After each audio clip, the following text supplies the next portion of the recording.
Protos car in the New York to Paris race reached the French capital at 6:15 o'clock last night, completing a remarkable run from Vladivostok and winning the trophy offered by Grand Duke Vladimir of Russia to the car which should arrive in Paris first.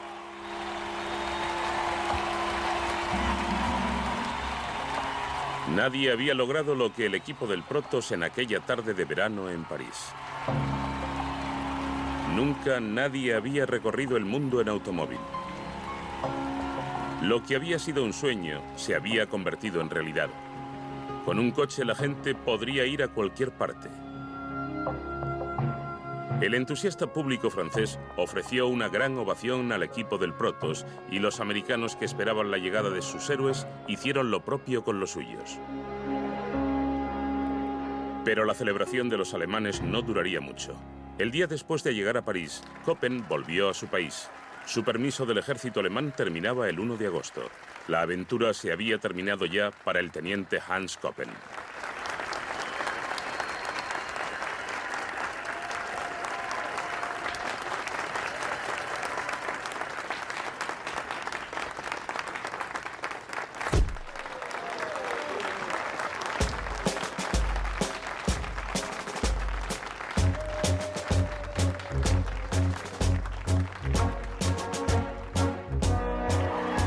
De julio de 1908. 4 días después de que el Protos entrase en París y a los 169 días de haber salido de Nueva York, el equipo americano del Thomas Flyer llega por fin a la meta. Paris, France. Crowds thronged the streets in expectation of the arrival of the American. All agreed in declaring the performance the most remarkable ever undertaken in the history of sport and hailed the crew as heroes. Por fin llegamos a París, donde por supuesto había impuestos para la gasolina. Por suerte teníamos el depósito casi vacío, así que solo tuvimos que pagar unos pocos francos. El 30 de julio a las 6 de la tarde llegamos hasta las oficinas de Le Matin. La carrera se había terminado. Schuster y su equipo fueron recibidos en París como héroes intrépidos. Hansen se marchó discretamente a reunirse con su familia en Siberia.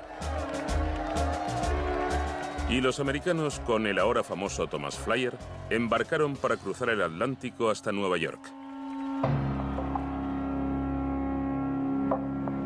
El Thomas había llegado a su hogar, Norteamérica, recibido por otra bienvenida de banquetes, desfiles y discursos por los héroes.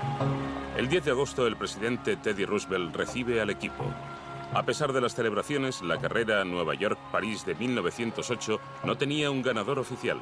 No se declararía el vencedor hasta que todos los participantes terminasen la carrera. Aún quedaba por llegar un coche, el Zust.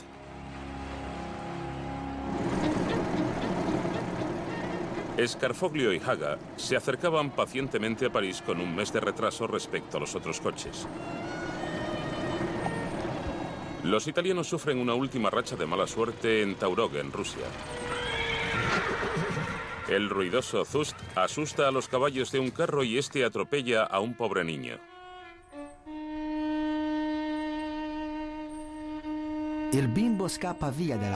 Las ruedas del carro pasaron violentamente sobre el niño como si fuera un montón de trapos. El niño yacía muerto, acurrucado sobre un costado, con su pelo rubio cubierto de sangre. Tenía la cabeza boca abajo y las manitas extendidas, como si quisiera protegerse con ellas. Se le habían quedado torcidas. Scarfoglio y Haga llevan el cuerpo del niño muerto al cuartel de la policía. Los arrestan por la muerte del chico y los encierran en una celda. Non ci credo che siamo qui a Ega. Sono già 3 giorni.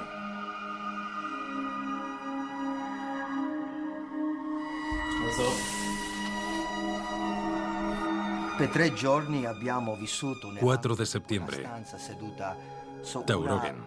Hemos pasado 3 días sentados sobre un banco en la esquina de una celda comiendo unas pocas cucharadas de la sopa de judías, sin atrevernos apenas a dar un sorbo del agua contaminada que hay en una jarra y sin soltar media palabra.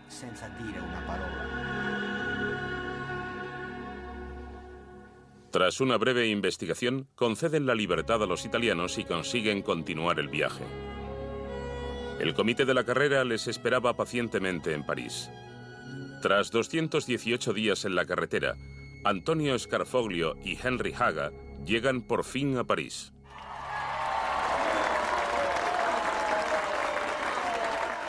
Paris, September 17th. The third and last car in the New York to Paris race, the Italian Zeus car, arrived in Paris. The arrival of the car had been heralded, and there was again a huge crowd in the streets to see the Italians finish. The race committee will meet either tomorrow or Saturday to award the prizes.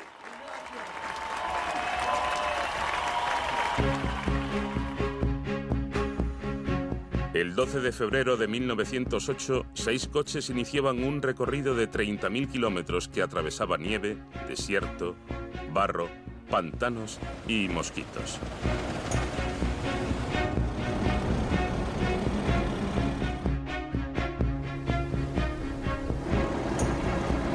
Los hombres que acabaron esta carrera habían sufrido durante una buena parte del año hasta llegar a París.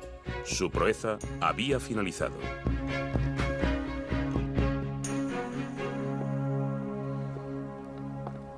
Resultaba difícil declarar a un ganador.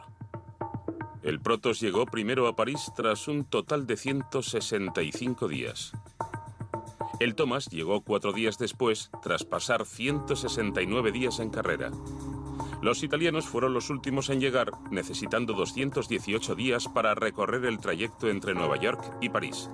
Sin embargo, quedaba la cuestión de las penalizaciones impuestas y las ventajas concedidas. El comité de la carrera había otorgado una ventaja de 15 días al Thomas Flyer para compensar el trayecto recorrido por el equipo americano hasta Alaska y que después sería cancelado. El equipo alemán fue sancionado con 15 días por cargar su maltrecho Protos en un tren norteamericano para poder llegar a tiempo de embarcar hacia Vladivostok. Finalmente se declaró vencedor de la carrera al Thomas Flyer. El segundo lugar fue para el Protos y el tercero para el Zeus italiano. Pero para la mayoría de la gente la carrera terminó cuando los coches llegaron a París. Los resultados se olvidaron en el caos posterior del mundo convulsionado que precedería a la Primera Guerra Mundial.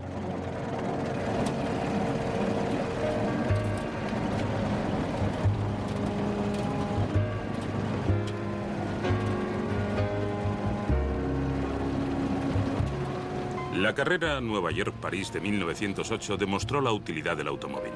Prácticamente se podía ir a cualquier sitio en coche, por la ciudad, por el campo o con unos valerosos e intrépidos conductores al volante, también alrededor del mundo. La carrera tuvo lugar en un momento de la historia que ha pasado en gran medida desapercibido. Todo el mundo conoce el vuelo que hizo Lindbergh para cruzar el Atlántico en 28 horas. Pero muy poca gente sabe esta historia de 6 equipos y un grupo de hombres y máquinas que prácticamente dieron la vuelta al mundo mucho antes del vuelo de Lindbergh. En realidad, lo que posibilitó aquella carrera no fue la tecnología, sino el riesgo que asumieron, el sufrimiento que soportaron y el empeño que pusieron los equipos. Fueron aquellas personas las que hicieron posible el triunfo de la tecnología. Gente como George Schuster, Köppen y Antonio Scarfoglio, que tuvieron la pasión de hacerlo. Y eso es algo que ahora no se encuentra fácilmente. Había gente que no había visto nunca un coche, y los que vieron en la carrera Nueva York-París fueron los primeros coches que habían visto muchos por primera vez en su vida. Los coches cambiaron sus ciudades, les cambiaron a ellos, su forma de ver el mundo. Y ver un automóvil lleno de franceses o italianos o alemanes era aún más emocionante e interesante. Mucha gente ataba cositas en los coches y les decía, lleven esto hasta París. Se imaginaban lo que era París y dónde estaba, pero la idea de que alguien pudiese ir a París y en automóvil era una verdadera fantasía. Después de la carrera, George Schuster volvió a su puesto de trabajo en la fábrica Thomas de Buffalo, Nueva York. Schuster vivió para ver el coche restaurado con un glorioso aspecto y actualmente el Thomas reside en el Museo Nacional del Automóvil de Reno, Nevada. Schuster falleció tranquilamente en 1972 a la edad de 99 años. El teniente Hans Koppen volvió al ejército alemán, llegando a alcanzar el rango de general de división antes de retirarse en 1944. El Protoss restaurado de Koppen se guarda en el Deutsches Museum de Múnich, Alemania. Koppen falleció en Berlín en 1948. Antonio Scarfoglio publicó sus memorias de la carrera y siguió trabajando como corresponsal hasta su muerte en 1969. En sus memorias, Scarfoglio reflexiona sobre su experiencia y su lugar en un mundo cada vez más moderno. Lo que nos habíamos propuesto era vivir una locura maravillosa, no abrir un nuevo camino para la humanidad. Queríamos ser una panda de locos, no unos pioneros.